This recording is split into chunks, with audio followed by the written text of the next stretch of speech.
that it's not too late to adopt our style of campaigning. Strictly concentrate on your philosophy, your strategy, your policies, and your action plans. None of them has spoken about anything like our C2P, consumption to production. How would a government that has been in power for 8 years not have a simple, convincing project to its people? The only thing is that they have seen a promising leader. Therefore, continue to attack. Continue to attack. This should not continue. Thank you. They have seen a promising leader, and all they are just doing is attacking him. They are attacking Peter Obi left, right, and center. And Peter Obi is the type that does not even mention their name, does not even talk about them. He concentrates in telling the Nigerian people, hold me responsible. Peter Obi has promised the Nigerian people, of an exemplary leadership if given the mandate to become the next president of Nigeria. But these people, their own is just to attack, attack. Some of them said Peter Obi is good for a shopkeeper. Some of them will tell you that to even mention Peter Obi's name is a disgrace. So many things that Peter Obi has condoned in this campaign. But I'm so happy that, he's not being distracted. He's focused, and winning the hearts of more Nigerians every day. Peter Obi keep winning the minds of Nigerians. You see people, look at everywhere Peter Obi goes. Nigerians are hailing him. And these people, they keep telling us that they own the structures. They own the structures. They don't know that Nigeria has moved from that kind of structures they are talking about. Every Nigerian youth wants a new Nigeria. So guys, let me just allow you listen to what Dati Ahmed said. He said it in a very gentle way, but I tell you, he sent a clear signal. He sent a strong signal to Tinubu and Shetima. And I know they are going to learn their lessons after listening to this press conference. So guys, let me allow you watch this video and let me know what you think in the comment section. Please don't forget to subscribe to my channel, like this video, and share it with your friends and families. Thank you.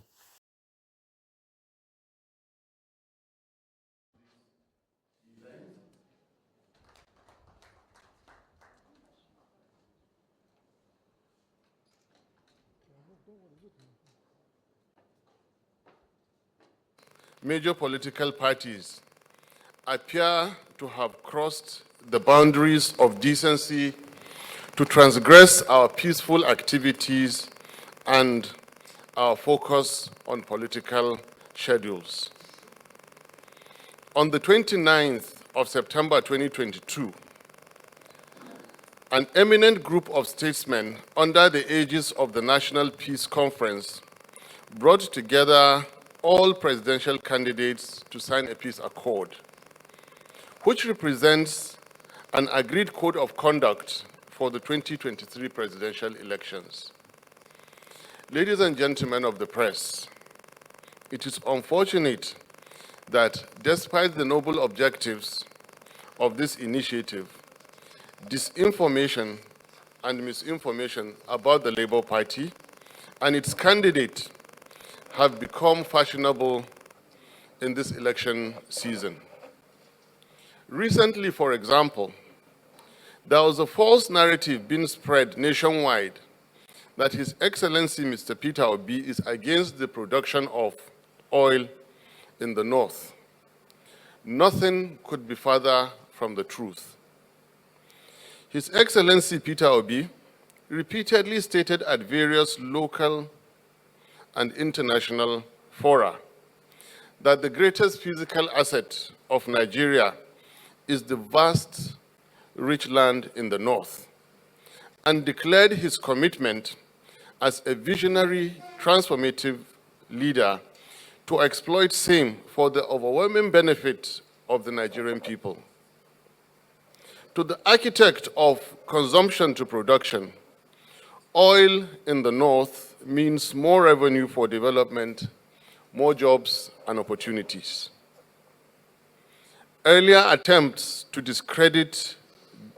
Obi's candidacy through fabricated allegations of demolitions of mosques, internal deportation of northerners, issuance of ID cards, and ethnic hostilities were all resoundingly, conclusively proven to be false and without basis. As if those were not enough, just a few days ago, the presidential candidate of the APC, speaking in Delta State and referring to our presidential candidate, said it was a disgrace to mention his name. While our candidate is quite comfortable with not being mentioned, it is most unpresidential, indecorous, and disrespectful from the candidate who claims his turn at Nigerian presidency. APC's strategy against Peter Obi now appears very clearly centered on promoting falsehood in addition to empty and derogatory personal attacks. And of course, this is because they can find no contentious point of negativity to push.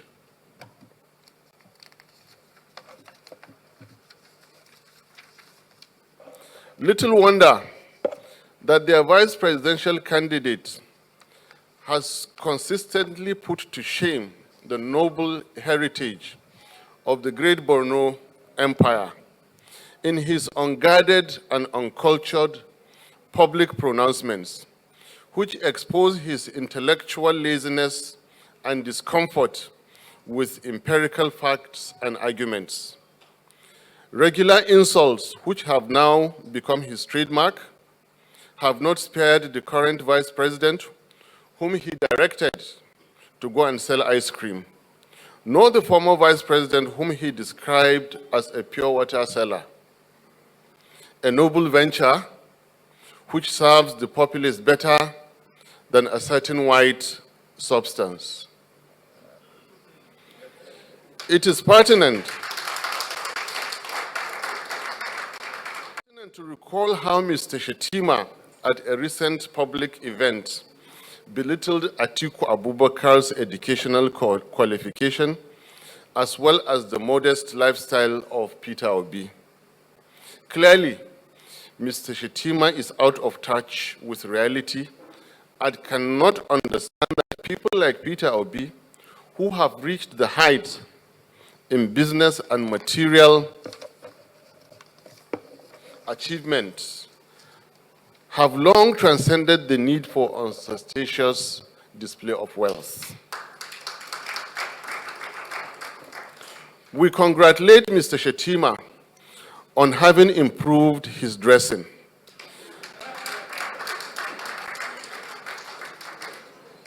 But we equally remind him that he needs to improve his public composure and discipline in communication.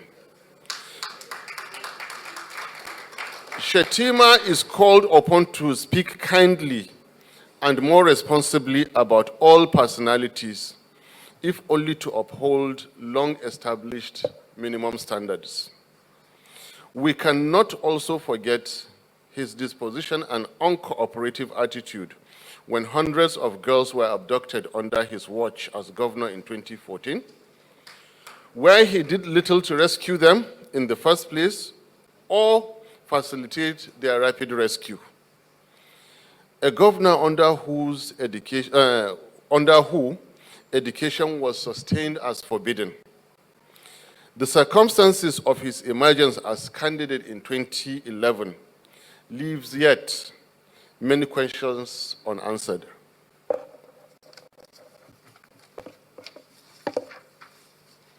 Others are not left out.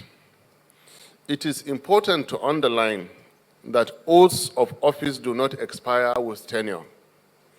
And hence, the comment that northern electorate do not need a Yoruba or Igbo leader is greatly at variance with the oaths of office taken in 1999 and 2003 respectively, and the Peace Accord of 2022.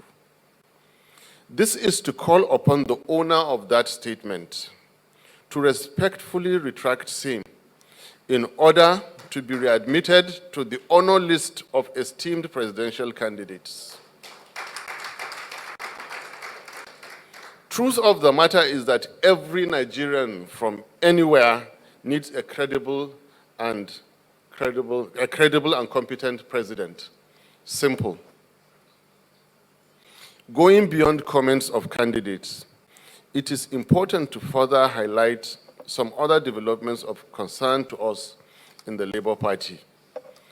We are concerned about the fate of areas designated by security agencies as ungoverned spaces, which contain legally delineated polling units.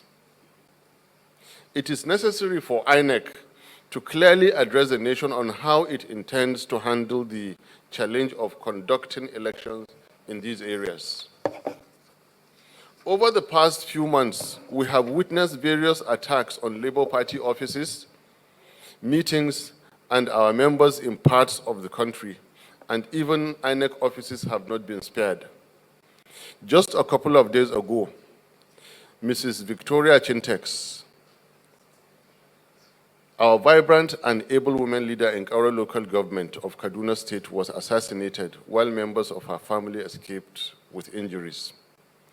Senseless killings have gone on for too long.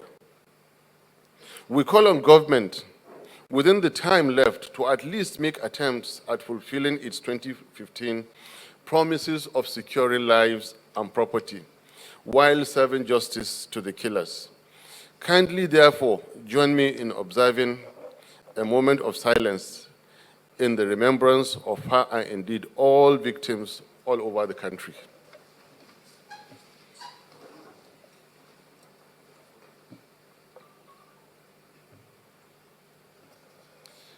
Thank you.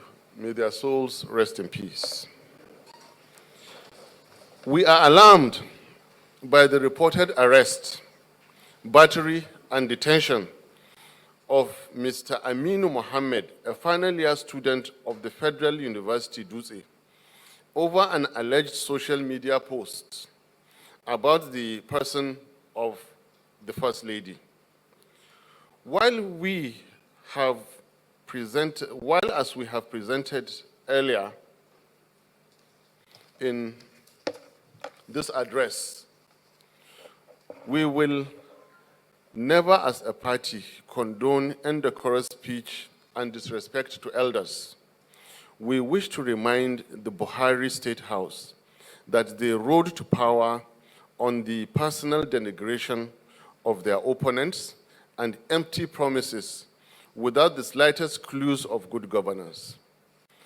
Individuals must be free to express themselves freely, and any infraction of the law be pursued as civil matter and not through high-handed abuse of power. This is not 1984. We lend our voice to the genuine calls for his immediate release. We have so far endured the aforementioned and have taken remedial actions where necessary, and where not, we simply ignored. Civility and respect of law must not be read by misguided elements as signs of weakness on our part. It is not too late to adopt our style of strictly campaigning on relevant, practical national issues while respecting individuals and institutions. Any actions to the contrary, the people responsible must know that they will be held accountable in the decent manner we have presented our issues here today, and in the ways of the law. 2023 elections will be different, as Nigerian electorate are increasingly becoming aware of the dangers of ethnic and religious politics, a fact that is causing anxiety, frustration, and desperation with political actors of the old order. Consequently, these attacks against us are likely only to increase. We must call on authorities to live up to constitutional responsibilities and on the general public to regard lies, misinformation, and propaganda for exactly what they are. The obedient movement under Labour Party will continue to remain faithful to founding principles and to the signed peace accord. And we equally invite all stakeholders to emulate. The next few weeks will see an escalation of election activities. I urge all who have not yet collected their PVCs to do so without delay and to follow through to identify their polling booths, vote, and defend their votes. I wish to sincerely thank the vast majority of our people, the youth and elderly alike, from all across the nation, who have continued not just to embrace Peter Obi, my humble self, and our great party, but who are daily investing their time and resources in making sure that other Nigerians share in their conviction and imbibe the urgency of positive action in the coming elections. With us, a new Nigeria is possible. God bless the Federal Republic of Nigeria. I thank you all for listening. Thank you very much. I've recognized the news. So we're going after legal, confirmed, written information. And that is one. Two, we're trying to make contacts with the family and find out if they've already appointed a lawyer. Then we also want to be properly guided by lawyers, after which we'll decide the very best way, after seeking legal counsel on how to help the young man. It is very instructive to us that after having suffered 8 months of ASU strike, final year students must be returned to school immediately. But right now, we want to know his condition. We even want to know if he's alive, first of all, because when it involves battery, then somebody's life could be at risk. His physical condition, if he needs hospital care, immediately be provided and then return back to school immediately. We're trying to get across to his parents. And then to have legal, what you call locus standi, to begin to act. The comments of the candidates really have minimal impact on our presidential candidates, on the party, and on the movement. However, it does not sound right, and it keeps sending out the wrong signals to continue to make unguided statements. They might continue to fall down to nothing. Some might just walk out and may walk out big time negatively. That is why all bad statements must stop. That is why we must respect all candidates of all parties, however high or low, however rich or otherwise that they are. Respect is very, very important. It also includes respect and sensibilities of ethnic groups and faiths. If these things go unchecked, very easily, the likes of Shetima will be carried away to make comments that will cause civil unrest. It is very important they are called to order. About our fortunes in the Southeast, again, I doubt. Our fortunes in all over Nigeria were no longer being limited to the Southeast. The gains we're making in Northwest now and the Northeast overshadow what has been achieved in the Southeast in terms of percentage increase. Those destructions were simply calling the attention of authorities. We believe they will stop, and the 2023 elections will hold peacefully, and the due winner will be declared. Thank you. I'm calling on Mr. Eze Ocha, Authority newspaper. Please.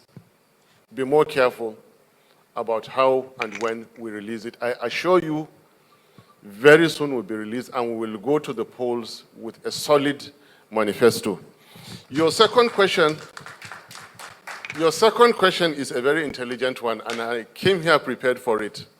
Now, when a gentleman has himself spoken about the subject, I repeat, Mr. Shetima actually owned up to his inaccuracies and shortcomings as far as public appearances are concerned.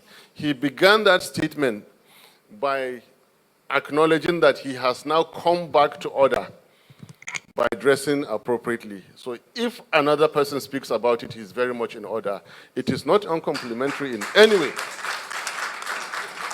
I simply reiterated the compliments he gave himself. Thank you. Gabriel, this day. Good afternoon, Mr. Vice President to be. My name is Emmanuel Gabriel. I report for This Day newspaper. Withdraw from the peace accord. And for that matter, any action that brings peace and prosperity to Nigeria. One. Two, it is not only unguided statements that the ruling government has been violating. The first to suffer were their campaign promises of 2015. So we are not surprised that they will make promises about speaking responsibly during the 2023 elections and again renege or fail in them. This is one of so many failures and disappointments that Nigerian people have been suffering since 2015. And again, that informs this particular press conference. That underscores plans. None of them has spoken about anything like our C2P, consumption to production. How would a government that has been in power for 8 years not have a simple, convincing project to its people? The only thing is that they have seen a promising leader. Therefore, continue to attack. Continue to attack. This should not continue. Thank you. Yes. Thank you very much, sir. So I'm calling on Onye. We believe that the National Peace Committee has its relevant organs. And there are matters of legality of the direct assaults, like physical assaults that have legality attached to them or criminality attached to them, which the institutions or persons directly involved will have to make those reports. Labour Party, leading the obedient and enshrouding the obedient movement, has a different mode of operation. Key among them is this press conference that we're holding. You don't go about reporting Mr. Shetima because he denigrated the personal qualities and modesty of His Excellency Peter Obi. I won't go all the way to Mina to tell General Abdul Salam that they've insulted my boss. Instead, I will endure it, like we've said. When they collect and they are heightened to a level that we are in today, we hold a press conference like this and we remind everybody, we remind the nation what everybody has been doing. Like we said, civility is not a sign of weakness. There's a right time to do everything. Now we're making our report to the Nigerian electorate, and the Nigerian electorate will act appropriately. Thank you. Next question, please. All right, Dele. Relevant, and I really thank you for them. Going straight to the point, let me reiterate a major bullet point I made in the Lagos Town Hall meeting. The moment you have a group of leaders who are not, forgive my language, okay, stealing your money. The Nigerian people are already being pulled out of poverty because the money not being stolen will be spent on the Nigerian people. Two, the moment you have a group of leaders that mean business and that know business, your economy is already starting to be healed. Specifics beyond that is that there will be major policy shifts. For example, reshaping, redirecting, and savings from the scandalous fuel subsidy, the scandalous and fraudulent multi-tier foreign exchange system be saved, use our FX more intelligently, more honorably, stop the stealing of Nigerian crude oil, meet up our OPEC quota, begin to produce and refine oil locally in Nigeria, scrutinize the budgets, remove every element of waste. Then remember, we have been preaching and promoting procurement efficiency. And I tell you, what 1 billion naira is doing for you now, the same 1 billion naira will be able to extract anything from 2 to 5 times more value for Nigeria. Why? Neither the president, his vice, or anybody for that matter is having interest, personal or political interest, in the works of government. Money spent for Nigeria is only going to work for Nigeria.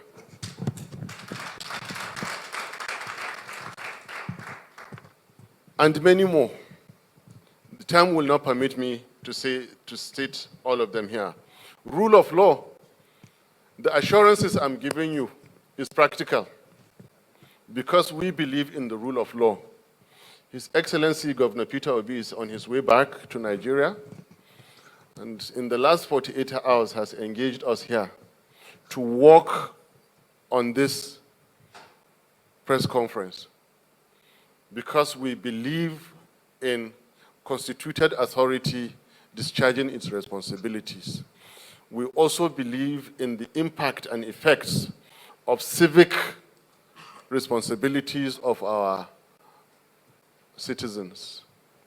You can begin to read from here, from what we're doing here and now. We believe in the rule of law, and it can only get better with time. Don't forget that we hold ourselves to account, and we ask others to hold us to account. Listen to us carefully during the rallies. We promised there will be no excuses. We will never come to power and after 1 year blame a government past their responsibility. No. We become responsible for Nigeria from the day we are sworn in. If you committed a crime, you will be responsible for that crime. We will not be responsible for it. If you stole Nigerian money, you will be responsible for it. We will not be. But we're responsible for bringing you out. We believe in the rule of law. And we said it. Stop the killing, start the healing. Stop the stealing, start the keeping. Stop the slide and start the climb. Thank you so much. In case there is no other question, but I can take 1 or 2 more. Chinedu from Vision FM. Yes, I need your attention on this answer I'm going to give you.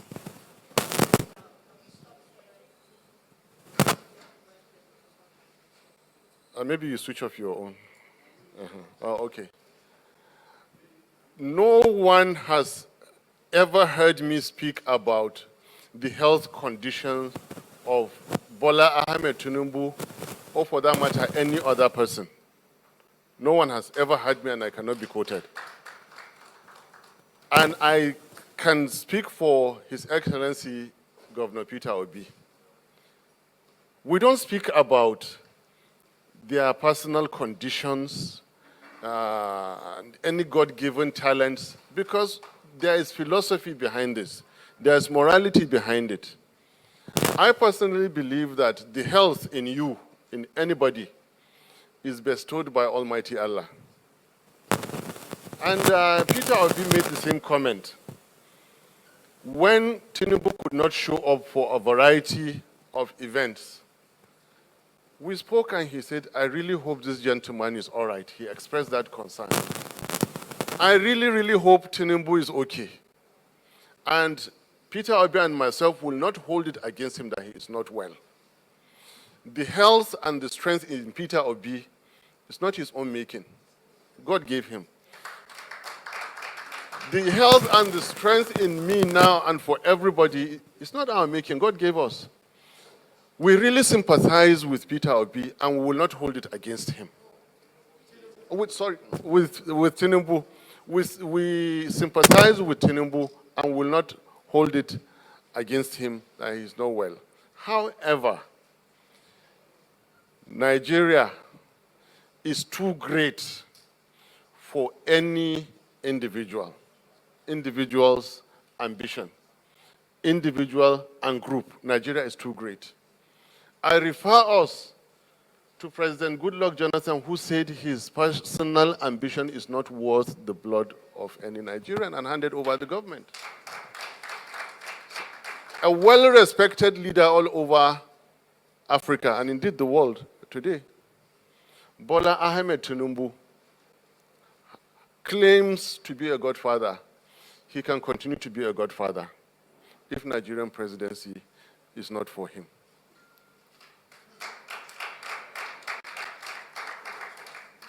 It is not in our place, Peter Obi and myself, to tell him that you're sick. Please, go and relax.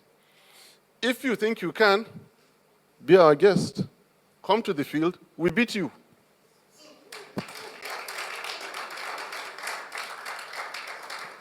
And even in doing that, we will treat you kindly and show respect to you. When we beat you, take you back home, and show you how we will handle Nigeria.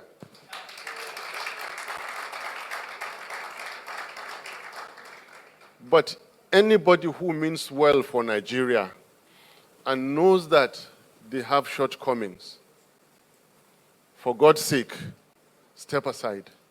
It is not the first time in our history. Step aside, give way. There are others who will do the job better. I thank you very much for coming.